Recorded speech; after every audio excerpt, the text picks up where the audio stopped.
Saludos y bienvenidos a otro episodio más del Evangelio según Juan. En el día de hoy vamos a estar leyendo el capítulo número 9. Este capítulo nada más se compone de una historia acerca, como dice aquí, de la curación de un ciego. El capítulo entero va a ser de ese tema, lo que hizo Jesús. Vamos a comenzar con una oración al Padre para que nos ayude a entender el mensaje y luego vamos a la historia a ver qué fue lo que hizo Jesús con el ciego. Oramos.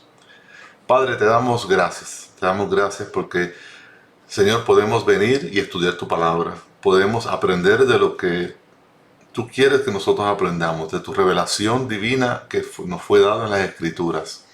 Podemos aprender de la obra de Jesucristo, de lo que hizo Jesús aquí en la tierra. Y yo te pido, Padre, que seas tú dándonos sabiduría en este día, para que podamos entender la plenitud de tu palabra, para que podamos, Señor,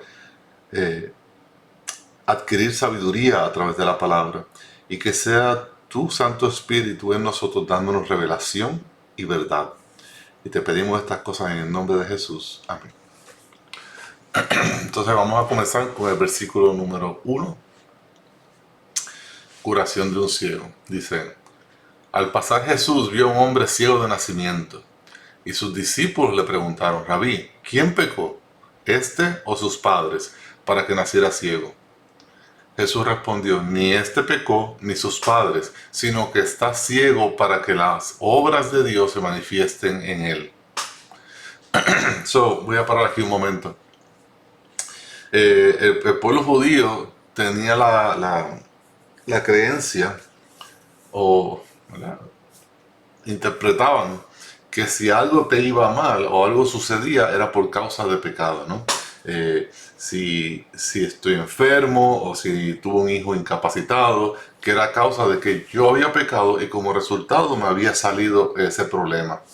Y aquí Jesús clarifica que no, ni él pecó como ser humano, ni sus padres pecaron para merecer esto, ¿no? Sí, él ha pecado y sus padres han pecado, pero no fue el pecado lo que originó que ese niño o esa persona naciera ciega, sino que para qué, dice, sino que está ciego para que las obras de Dios se manifiesten en eso. Ese niño nació ciego con un propósito, para que Dios sea glorificado a través de lo que va a suceder en este capítulo, ¿verdad?, para la gloria de Dios. Vamos a ver el versículo número 4. Nosotros debemos hacer las obras del que me envió mientras es de día. La noche viene cuando nadie puede trabajar. Mientras estoy en el mundo, yo soy la luz del mundo. Habiendo dicho esto, escupió en la tierra e hizo barro con saliva y le untó el barro en los ojos al ciego y le dijo: ve y lávate en el estanque de Siloé, que quiere decir enviado. El ciego fue pues y se lavó y regresó viendo. Entonces los vecinos y los que antes lo habían visto que era mendigo decían: ¿no es este que se sentaba y mendigaba? Es él, decían unos. No, pero se parece a él, decían otros. Él decía: yo soy. Entonces le decían: ¿cómo te fueron abiertos los ojos? Una persona que nació ciega. Él respondió: el hombre que se llama Jesús hizo barro, lo untó sobre mis ojos y me dijo: ve al tanque de Siloé y lávate. Así que fui, me lavé y recibí la vista. ¿Qué podemos ver hasta el día de hoy? Hasta este momento, perdón. Vemos que hay una persona que nace ciega. Vemos que es conocido por muchas personas porque lleva años y años mendigando para poder subsistir. Y hay una pregunta en el aire, ¿no? ¿Por qué esta persona está ciega? ¿De quién es culpa que esa persona esté ciega? ¿Es culpa de un pecado? ¿Es culpa de este otro pecado? Y aunque bien es cierto que hay veces que el pecado trae consecuencias específicas en nuestra salud, no es una regla, ¿no? No es un estándar. Hay pecados que sí hay consecuencias y hay pecados que no tienen consecuencias en mi salud. Pensemos en todas las veces que nosotros le fallamos a Dios. Pensemos en todas las veces que nosotros pecamos y desobedecemos su palabra. Si fuera a haber una consecuencia en mi salud física cada vez que yo pecara, ya estuviera muerto hace tiempo. Eh, ¿verdad? Y es bueno aclarar esa duda porque a veces surge eh, una mala interpretación, ¿no?, de este pasaje o de otros pasajes donde las personas piensan, no, si pecas te va a venir un castigo en tu carne, en tu salud, en tu familia. Quizás sí, quizás no, pero no es necesario, no hay una relación de uno a uno. ¿Ok? So, vemos que este evento y todo lo que está sucediendo tiene un propósito ya predestinado desde antes de la fundación del mundo, que era cuál, que cuando viniera el Hijo se glorificara y ese evento diera testimonio de quién es Jesús. Porque número uno, Jesús está sanando un ciego de nacimiento. Esa persona vino, ¿verdad?, vamos a ponerlo así, defectuosa en sus nervios oculares, en su vista, y por lo tanto nadie le podía arreglar o reparar su visión, ni siquiera con unos lentes podía ver. Entonces, la obra que va a hacer Jesús, o que hizo Jesús, que ya vimos, es una obra totalmente milagrosa y que solamente puede hacer Dios. Y esto está ya preparado ¿para qué? Para que las obras de Jesús den testimonio de quién es Él, para que tú y yo oigamos su palabra y creamos quién es Él, ¿no? Eso tiene un propósito sumamente mayor. Y eh, tanto así que esta persona hace 2000 y pico más de años ¿verdad?, que existió, y aún hoy en día en el 2023 estamos hablando de él. Estamos hablando del milagro que Jesús hizo en esa persona. Es una historia bien conocida por el mundo entero. Lo vamos a ver qué sucede en el próximo versículo. Versículo 12. ¿Dónde está él?, le preguntaron. Y él les dijo, no lo sé. Llevaron ante los fariseos al que antes había sido ciego. O sea, ahora, tras que no le creen y están pendientes de qué sucedió, ahora lo van a llevar a un tipo de juicio. Y era día de reposo. Y ahí está el problema. Recuerda que ya Jesucristo había sanado en día de reposo y había tenido problemas con los fariseos. Ahora vuelve a suceder. Y era el día de reposo, el día en que Jesús hizo del barro y abrió los ojos. Por eso los fariseos volvieron también a preguntarle cómo había recibido la vista. Y él les dijo, me puso barro sobre los ojos, me lavé y veo. Por eso algunos de los fariseos decían, este hombre no viene de Dios, porque no guarda el día de reposo. Pero otros decían, ¿cómo puede un hombre pecador hacer tal señal?, ¿no? Entonces viene el debate. ¿Cómo es posible que una persona que decimos que no viene de Dios pueda hacer un milagro que solamente Dios puede hacer? Entonces están tratando de comprender, no, pero quebrantó el día de reposo, no, pero sanó. Y viene este debate dentro de Sanhedrin, dentro del grupo que dirigen a Israel. Y había división entre ellos. Entonces le preguntaron otra vez al ciego, ¿qué dices tú de él, ya que te abrió los ojos? Es un profeta, les respondió. O sea, que viene de Dios, no es un enviado de Dios. Pero los judíos no le creyeron que había sido ciego y que había recibido la vista, hasta que llamaron a los padres del que había recibido la vista y les preguntaron, ¿es este su hijo, al que ustedes dicen que nació ciego? ¿Cómo es que ahora ve?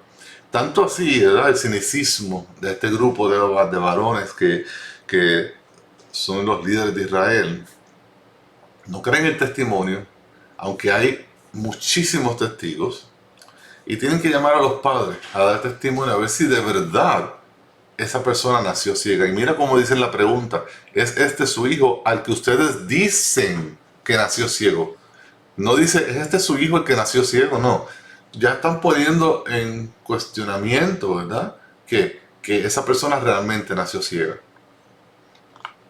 Versículo 20.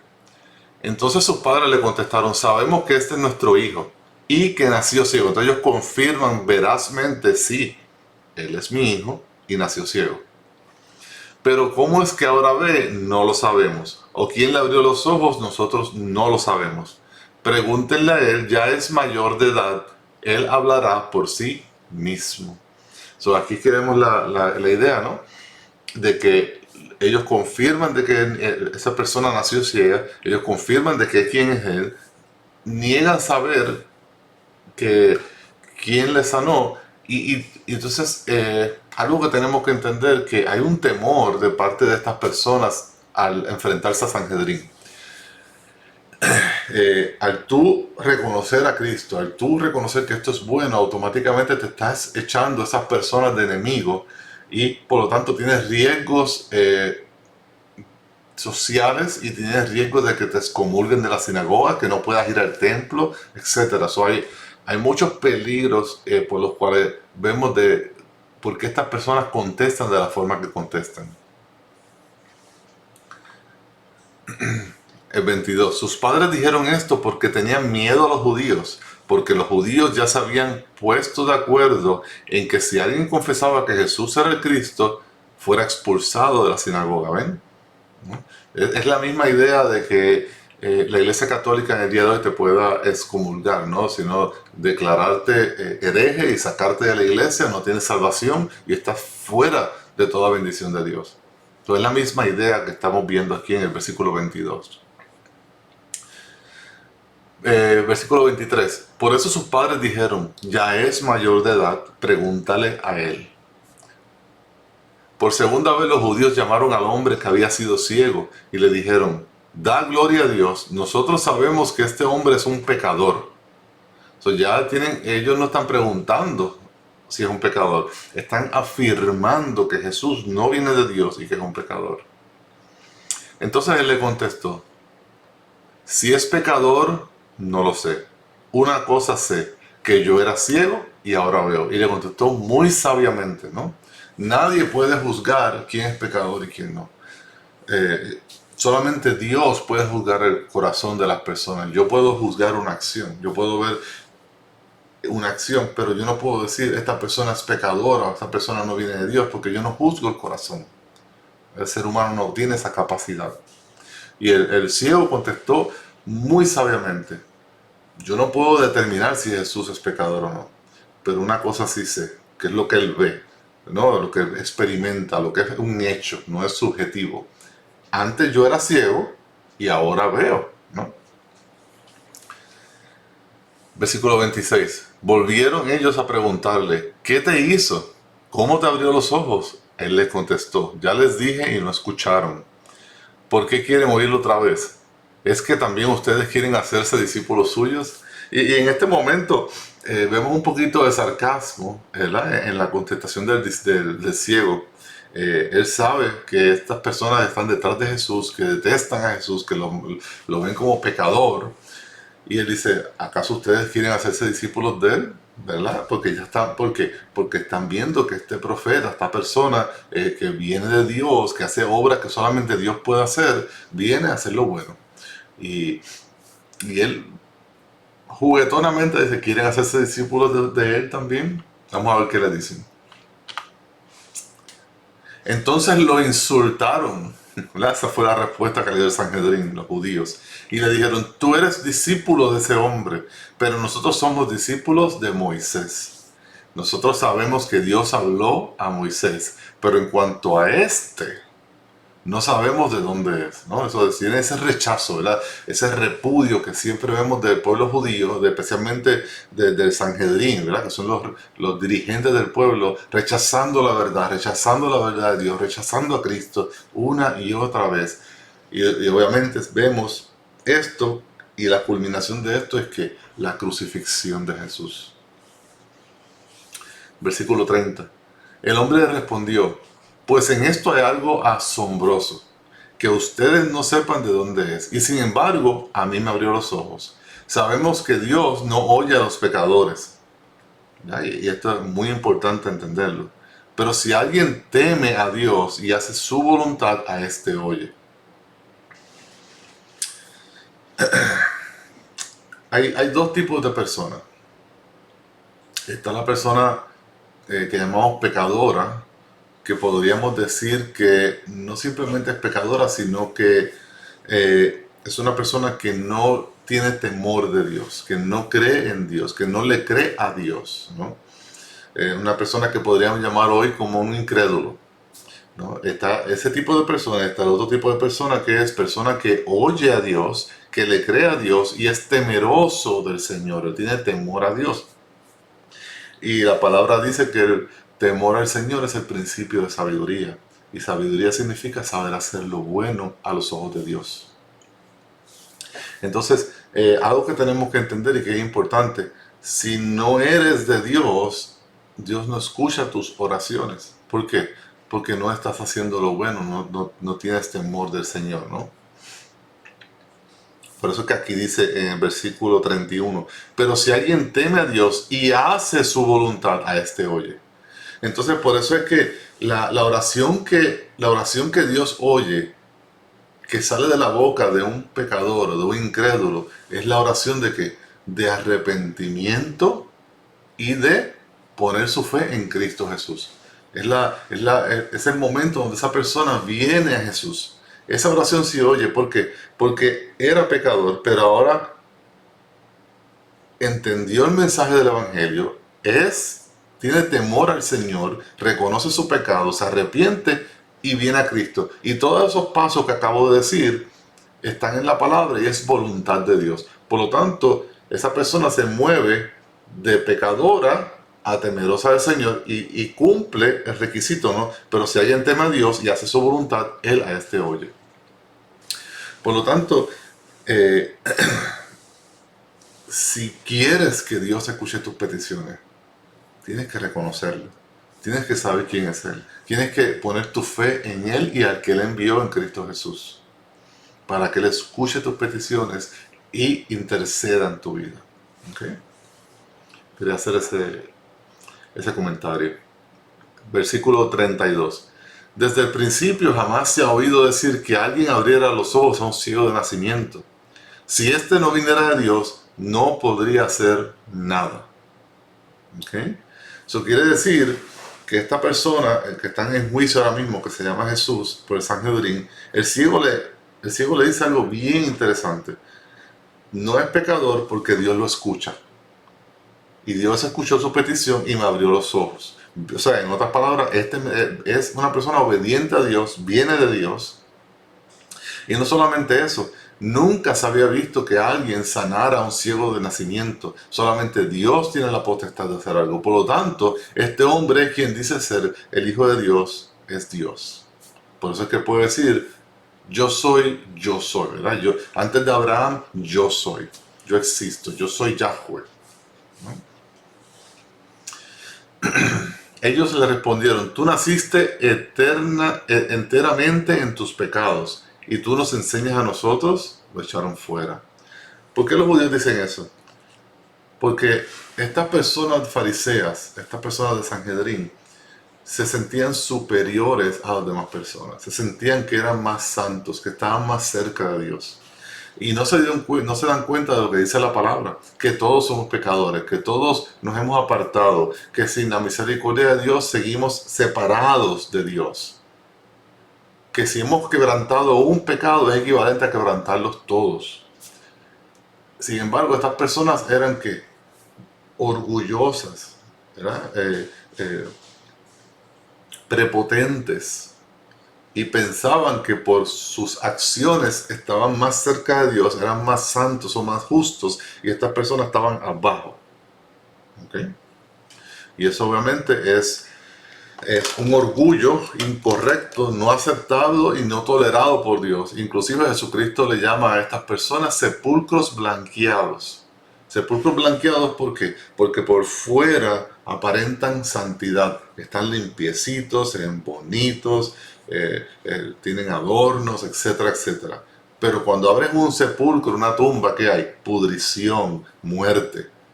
So, estas personas aparentan santidad, aparentan ser algo que no son, pero en su corazón, en su interior, lo que Dios ve, hay muerte, hay pudrición, hay enemistad en contra de Dios. Versículo 35. Jesús oyó decir que lo habían echado fuera, y cuando lo encontró le dijo, ¿crees tú en el Hijo del Hombre? Obviamente, el Hijo del Hombre, recordamos que es ese título mesiánico que lo vemos en el libro de David. Él le respondió, ¿Y quién es, Señor, para que yo crea en Él? Recuerden que hasta este momento el ciego piensa que viene de Dios, que Jesús viene de Dios y que es un profeta. La palabra que sale de la boca de Jesús para el ciego es verdadera. Y Jesús le dice, pues tú lo has visto y el que está hablando contigo es eso. Él se identifica como ¿quién? Se identifica como el Mesías, se identifica como el enviado de Dios, como el Hijo del Hombre. ¿Y qué le responde el ciego? Creo, Señor. ¿Y qué le hizo? Lo adoró. Piensa en ese momento. ¿A quién un judío adora? A Dios.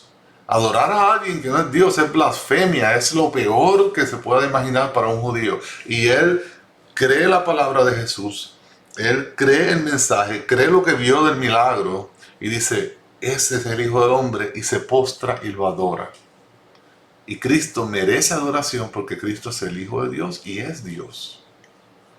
Y Jesús dijo, yo no vine a este mundo para juicio, para que los que no ven, yo vine a este mundo para juicio, para los que no ven, vean, y para los que vean, se vuelvan ciegos. ¿Verdad? Y está haciendo un juicio en contra de ¿quién? De los fariseos. Este hombre no veía, este hombre no tenía conocimiento, no tenía el conocimiento de la palabra que tienen los fariseos, porque los fariseos eran estudiados en la palabra. Sin embargo, él cree la palabra y ahora ve. No solamente ve físicamente, sino espiritualmente ve al Cristo, ¿verdad? Porque no podemos comprender lo espiritual de una manera con nuestra naturaleza carnal, porque estamos ciegos con nuestro pecado. Pero ahora este hombre ve espiritualmente hablando. Y entonces Jesucristo habla de los fariseos, aquellos que ven porque tienen conocimiento de las escrituras, ahora no van a ver. No van a ver a Cristo, no van a ver la verdad revelada. Este hombre que es menos estudiado, ve. Sin embargo, estos que son estudiados no van a ver. Versículo 40. Algunos de los fariseos que estaban con él oyeron esto y le dijeron, ¿acaso nosotros también somos ciegos? Jesús les dijo, si ustedes fueran ciegos no tendrían pecado. Pero ahora, porque dicen vemos, su pecado permanece, ¿no? Y ese es el parte del juicio de Dios, donde Dios, viendo que estas personas son pecadoras, que se les revela el Evangelio y deciden no creer, rechazar, Dios sella su futuro, ¿verdad? Es parte del juicio divino. Y con eso terminamos la historia del ciego, ¿no? Y vimos lo interesante que es, porque vemos muchas cosas, vemos milagros, vemos personas que a causa de que ven los milagros, reconocen que Jesús no es un pecador, reconocen que Jesús es un profeta porque habla palabra de Dios, pero reconocen también que Jesús es el Hijo del Hombre, que Jesús es el Hijo unigénito de Dios, que es el Mesías enviado, profetizado en el Antiguo Testamento. Ahora se les abren los ojos espirituales y pueden venir a ver a Cristo, adorarle, glorificarle, exaltarle. Y todo por gracia. La gracia que tuvo Dios para con esta persona. La gracia que tuvo Dios para conmigo o para contigo. Para que por fe, ¿verdad? Por gracia, a través de la fe, con nosotros poner nuestra fe y creerle a Dios y creer que Jesús es quien dice ser, entonces ahora también a nosotros se nos abren los ojos espirituales y somos salvos y tenemos vida eterna en Cristo Jesús. El peligro es que seamos como los fariseos. Ese es el peligro. Que veamos la verdad, que es una verdad intachable, innegable, y nosotros sigamos en nuestra propia imprudencia, en nuestra propia orgullo, pensando que esto no es verdad, que Dios no existe, que yo rechazo a Dios, o igual que los fariseos, no es que yo soy bueno. Yo no tengo de qué arrepentirme porque yo soy una buena persona. Yo estoy bien con Dios porque yo soy una buena persona. Pero Dios nos dice en su palabra, el libro de Romanos, lo dice en el Antiguo Testamento, que no hay un justo, que ni siquiera uno, que nadie entiende, que nadie busca a Dios, que todos merecen condenación. Por lo tanto, si la palabra de Dios es cierta y no hay ni un solo justo, quiere decir que aunque a lo mejor alguien de nosotros sea una buena persona en términos sociales dentro de la sociedad, en términos eternales, ¿no? En términos de lo que es eterno y verdadero, ¿verdad? Lo que está en nuestro corazón, no es cierto y no puedo ser justo, no puedo ser declarado justo porque no lo soy. Por lo tanto, el ser una buena persona en términos sociales, en términos de la sociedad, no me hace merecedor del cielo. Como quiera me hace merecedor del infierno. ¿Por qué? Porque he quebrantado la ley divina, he quebrantado la ley de Dios. Y como he quebrantado la ley de Dios, aunque sea una buena persona en términos sociales, en mi pueblo, en mi ciudad o en mi país, merezco castigo eterno porque he quebrantado la ley de Dios. Y es por esto que estamos llamando a todas las personas a que se arrepientan y a que pongan su fe en Cristo Jesús, para que así puedan tener paz para con Dios, ser declarados justos de parte de Dios, tener vida eterna en Cristo Jesús y poder estar en la presencia de Dios por siempre y para siempre. Y eso es lo que le estamos recordando. Ese es el llamado de hoy. So, mediten en la palabra, mediten en lo que hemos leído hasta el día de hoy en el capítulo 9. ¿Para qué? Para que esta palabra dé fruto y ustedes puedan hacer lo que es correcto, hacer lo que es bueno. Y Dios escuche sus oraciones, especialmente la primera oración. Padre, me arrepiento de mis pecados. Reconozco que soy un pecador. Reconozco que enviaste a Jesucristo a que tomara carne a través de la Virgen María, que viviera una vida santa y que pagara por mi pecado en la cruz. Reconozco que Cristo es tu Hijo. Reconozco que Cristo es el Hijo de Dios y es Dios. Y que al tercer día resucitó entre los muertos porque la muerte no lo pudo contener. Porque es el único ser humano justo que ha existido, por lo tanto resucitó al tercer día. Y que 40 días luego asciende al cielo y está sentado a la diestra, a la derecha del Padre. Y la palabra es bien clara, amigo y amiga, que si ponemos nuestra fe en Él, tendrás vida eterna una vez y para siempre. Pon tu fe en Cristo Jesús. No sabemos si mañana hay una oportunidad. No lo dejes para mañana. Reconoce la verdad divina que se te ha sido revelada en la palabra. No por mis labios, sino por lo que dice en la palabra. Para que puedas ser un hijo de Dios. Bueno, con esto terminamos el capítulo 9. Continuaremos con el capítulo 10 en el próximo episodio. Hasta luego.